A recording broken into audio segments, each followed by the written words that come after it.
So this chapter is about acidity, basicity and pK. This is chapter number 8. So let's start the video. First we will take what is pK. So first we have to understand that if a acid, suppose we have a acid HA. So this acid, if it is in gas phase, it is not acidic in nature, right? But in aqueous phase, it is acidic. Why it is acidic? Because if it is giving us H plus and A minus, right, in gas phase these two combine again to form HA. So it is not acidic in nature. But in aqueous phase we have water, and this water can accept these protons to form H3O plus. And now A minus is stable. So in this phase it is acting as an acid, right? Then we will take what is pK. Suppose we have HA and we are taking this reaction, its reaction in water. So the value of Ka is reaction constant for this reaction. So it will give you, right, you can write Ka like this, and H3O plus is very large in amount, so you can take it as negligible. So basically this reaction depends upon the Ka value will be higher when we have A minus higher. Means if the conjugate base is in higher concentration, then value of Ka is higher, and if Ka is higher, pKa will be less. If Ka is higher, then pKa will be less, because pKa is negative logarithm of Ka. So next we will take what are the factors affecting strength of an acid. So first factor is stability of conjugate base. So what is conjugate base? In this reaction we are taking this one, so it is acid, right? So when it will give its H plus, it will form conjugate base. So this A minus is conjugate base, right? And H2O is acting as a base. Here it is acting as a base, and it is forming H3O plus after accepting these protons. So it is forming conjugate acid. So okay, so it is always a reversible relationship. So if a conjugate base is stable, means this A minus is stable, then this HA will be a strong acid. Next factor is bond strength. If the bond strength between H and A is weak, then it can easily release these protons and it will be more acidic in nature. Then third factor is solvent. If a solvent can stabilize this A minus, if it can stabilize A minus, then acid will become more acidic, right? So this is also a very important factor. So we will take what are the factors which affect stability of conjugate base. We have taken here that stability of conjugate base is important. So now we are taking what are the factors which affects the stability of conjugate base. First factor is electronegativity. So here we have some acids and then we are forming their conjugate base. How conjugate bases are formed? That we are removing one protons from each of them and they will form conjugate base, right? So here I have written pKa value. So always remember that when pKa value is less, then acid will be stronger acid, because we know that pKa is negative logarithm of Ka. So if Ka is higher, pKa will be less, right? So in this case you can see that if you are going to downward side, then pKa value decreases, means acidic strength increases.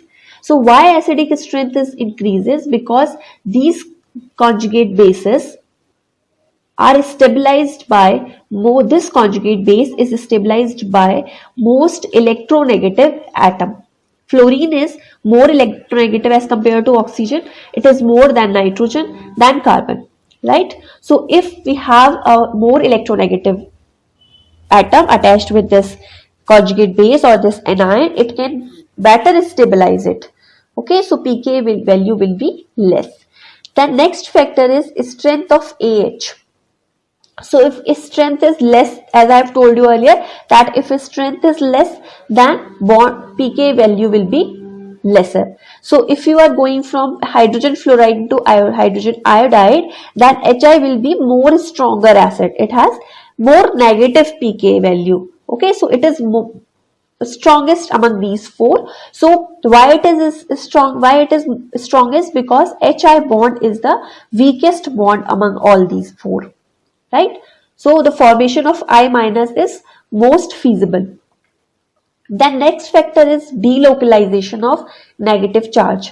So if there is, we know that if we are forming a conjugate base from an acid, we are generating a negative charge after removal of proton. So if the negative charge is more stabilized by delocalization, then it will be a better acid.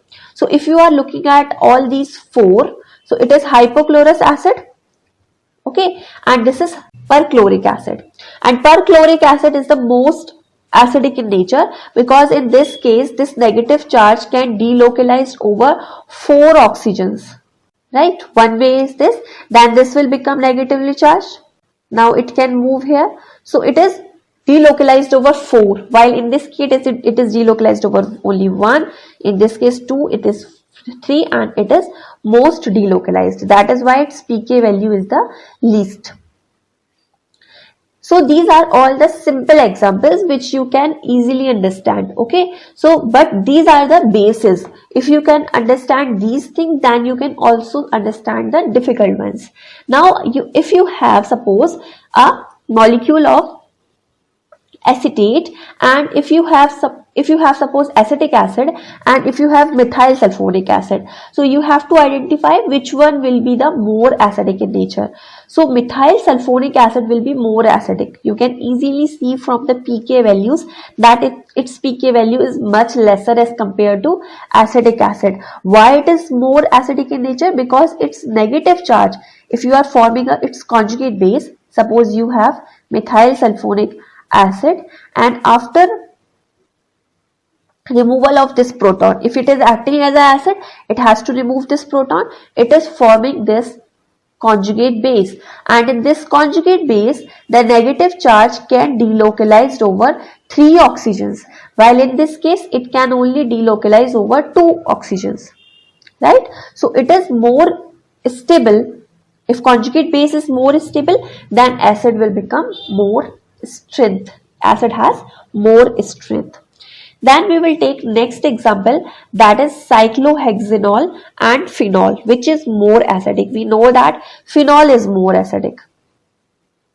Phenol has pK value nearly 10, while the cyclohexanol has 16. Right, now you can easily find out that in this case, if you are forming its conjugate base will be O minus, while in this case, in case of phenol, your conjugate base will be phenolate ion, that is this one, right? And it is more stable because it can delocalize over benzene ring. If conjugate base is more stable, then acid will become more acidic in nature. That is why phenol is more acidic as compared to cyclohexanol. Now we will take different nitrogen compounds, and they can act as acid and bases. So suppose if you have an amine like this, RNH2. Now it has a lone pair of electron, and we know that oxygen, we have suppose alcohol here. It has 2 lone pair of electrons. So it can also act as a base, but electronegativity of nitrogen is much lesser as compared to oxygen. That is why it is acting as a base rather than acid. So if you want to calculate the pK value of an amine, this pK value is nearly 35. It means it is a very, very bad acid in nature, or you can say that it is very difficult to deprotonate it, right? But suppose if you are taking its conjugate acid, that is RNH3 plus. It is its conjugate acid. How? If this amine is accepting one proton, now it is acting as a base and it is forming RNH3 plus. So it is its conjugate acid, right? So in this case, the pK value is, it will give you RnH2 back after removal of proton. So its pK value is nearly 10. So its conjugate acid is comparatively good acid in nature. But if you want to deprotonate an amine, you need a very strong base, right? Then we will take pK of bases. How you can write down the pK of bases? We cannot use the term pK for bases because pKa term is for acids. We can use the term pKb for bases, but generally in organic chemistry pKb term is not used, only pKa term is used. So how you can use this? Suppose if you have triethylamine and its pKa value is written as, suppose, 11, right? What is its mean? It means that this pKa value is of its conjugate acid, means it is acting as, suppose, base and it is its conjugate acid. So this pKa value is, this pK value is of this conjugate acid, not this base, right? So it is better to write down it as pKaH. pKaH means its conjugate acid. After accepting one proton, this proton is written here, it will form it a conjugate acid, and this value 11 is due to this, not due to triethyl nitrogen. So if you have, suppose, aliphatic amine and we have, suppose, aniline, which one will act as a good base? Which will be more basic, right? So basic character is due to presence of electrons over this nitrogen, right? So in this case, in case of aniline, this lone pair of electron is part of this ring, right? It can participate in delocalization, and because of this electron pair is not easily available to be donated. That is why this aliphatic amine will act as a better base as compared to aniline.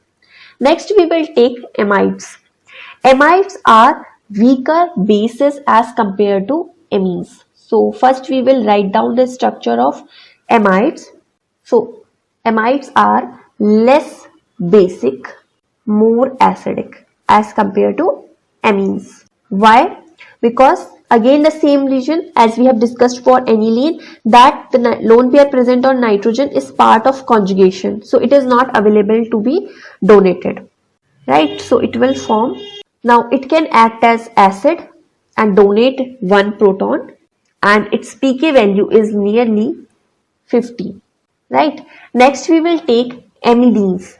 Amidenes are slightly different than amides. Only in this place of CO we have NH group. So what will be the structure of amidine? It will become like this. And amidenes are stronger bases than amines because here we have two nitrogens. So they are stronger bases than amines because we have two nitrogen and both the nitrogen having one lone pair of electron, so they can work together to donate electrons, right? One we have bicyclic amidine, and this bicyclic amidine is DBU, is diaza bicycloandecene. So we will take its reaction in much more detail in later chapters. Only thing you can understand about this, it is a strong base in nature. It is act as a base, right? Then we have guanidines. Guanidines are most basic among all these because they have three nitrogens present, right? So what is the structure of guanidine? This is the structure, right? So here we have three nitrogens carrying lone pair of electron and they can work together to donate. So they are most basic in nature.